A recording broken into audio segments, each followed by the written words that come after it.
Hey guys, Cesar Perez here. I'm gonna be going over Medicare and trying to simplify it for you. This is the exact same presentation that I use when I sit across somebody in my office or when I'm out and about in their house and I'm explaining these things to them. So I'm gonna try to simplify it. I really feel like this presentation makes things so simple to understand and narrows down what you need to understand into very basic principles, and so that's what I'm going to be doing. All right, so here we are. So when you get this card in the mail, this is your Medicare card. It's going to show a few things on here. It's going to have either parts A and B. When you apply, you have to apply for both parts A and B unless there's a couple of exceptions.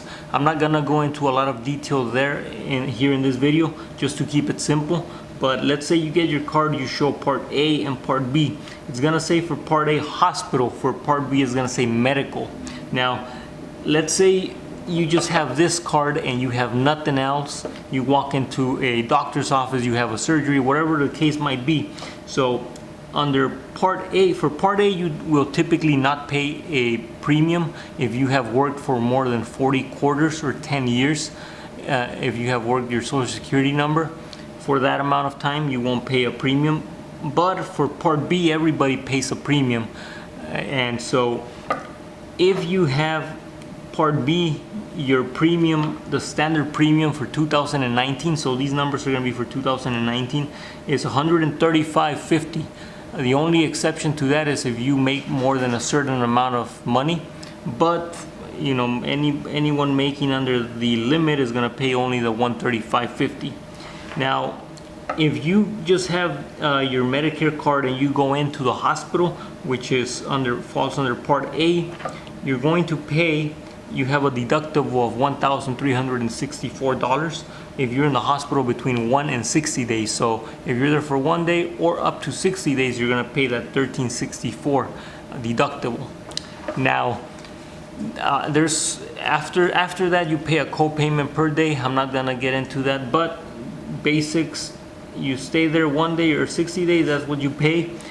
For part B, it covers anything like a doctor's visit, specialist visit, lab work, x-rays, surgeries, anything like that falls under part B. Now part B, you pay a deductible of $185. That's a calendar year deductible. So you pay that once in the calendar year. Once you have paid your $185, then you're going to pay 20%. Now, 20%, people ask me, well, 20% of what? Well, Medicare has approved rates, so you will pay 20% of the approved rate, but it can be 20% of $1,000, it can be 20% of $100, or it can be 20% of $50,000. It just depends on what you get done, right? So that's what really scares people, the 20%. Hey, you know what, it's a lot, or you don't know how much it's gonna be. So in order to mitigate that, you have a couple of options. So option number one, which is on this side, is you can purchase a Part D plan, which stands for drugs, because you do not have drug coverage if you just have your Medicare card. Now you have to pay a monthly amount for your Part D, and if you can also sign up for what we call a Medicare supplement. Now, a Medicare supplement or Medigap policy will pick up these costs up here. So a Medicare supplement picks up what Medicare doesn't pick up. Now, there's a couple of plans. Some of them pick up a portion of this, and there's one that picks up 100% of this, which is called Plan F. If you buy a Plan F, your Plan F will pick up 100% of these costs that Medicare doesn't pick up, as long as they're Medicare approved. And so if you go this option, you're paying your Medicare supplement, you're paying your Part D, and you're paying your $135 per month. So you have 3 separate premiums. And so when you go to the doctor, you have 3 separate cards. You have your Medicare card, your supplement card, and then your Part D card. Your Part D card, you show that at your pharmacy because it covers your drugs, right? Now, The advantage of going this route is that you have no networks, so you don't have to worry about, as long as the doctor accepts Medicare, they will be able to see you. Now, there are some doctors that do not accept Medicare, but 85-90% of doctors will accept Medicare. But if you belong to like Kaiser, then Kaiser does not accept Medicare. If you just go in there with a Medicare card, they will not see you. Now, that's one option. The other option is what we call Part C. Part C is the equivalent of Part A, B, and D, everything in one card. So you get a different card, and what's basically happening here is you are assigning your Medicare benefits to one of the insurance companies that offers a Part C plan. Now, a Part C plan can either be a PPO plan, an HMO plan, a private fee-for-service plan. So there's many variables. In my particular area, we only have one PPO option, and most of the options are HMO. Now, in many areas, you have plans that have very low premiums. So you might have premiums that you pay $20 a month in addition to your $135. Some companies you pay $0 per month. So in my particular area, most of the plans are HMO, and most of the plans you pay $0 per month. So as long as you keep paying your $135, essentially what's happening is Medicare is using that money to reimburse the insurance company plus some more in order for them to take care of you. Now, in exchange, they will give you your Medicare benefits, and you have co-payments. It just depends on the service. In my area, for example, if you jump on one of the HMO plans, most of your co-payments are $0. So if you go to the doctor, you pay $0, specialist $0, surgery, a lot of the times it's very low, $0 to $150.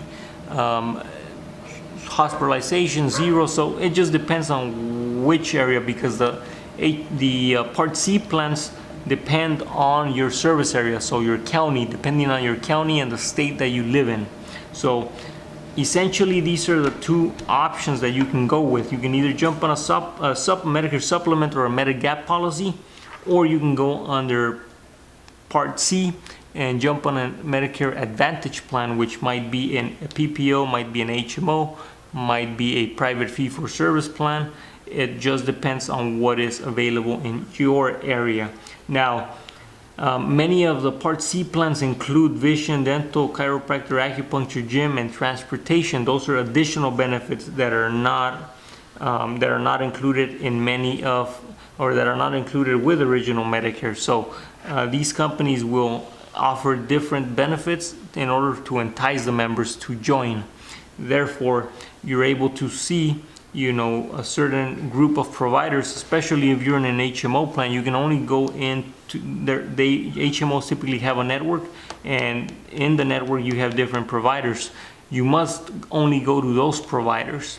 And so if you go to your primary care doctor, he refers you to somebody in the same provider network. And so it really just depends on your situation, whether or not you go Part C or you go into a Medicare supplement. It also depends on your doctors. Maybe you have a doctor that does not accept a Part C plan. Maybe you have a doctor that you want to go to that is out of the state, and you want to make sure you keep access to that doctor, that specialist, whatever the case might be. Then that's going to affect your decision. But essentially, this is the presentation that I use, and it's very simple, simplifies things. So people have asked me, well, because Part C includes Part D, sometimes people say, well, if this doesn't cover 100% of my medications, can I sign up on a Part D plan as well? Well, no, it doesn't work, because you either have a Part D plan or you have a Part C plan with Part D included or excluded.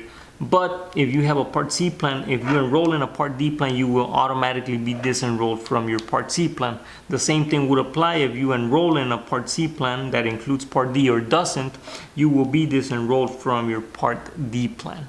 And so those are just some of the rules. I hope that was helpful. And if anything, if you have questions, go ahead and post on the comments box.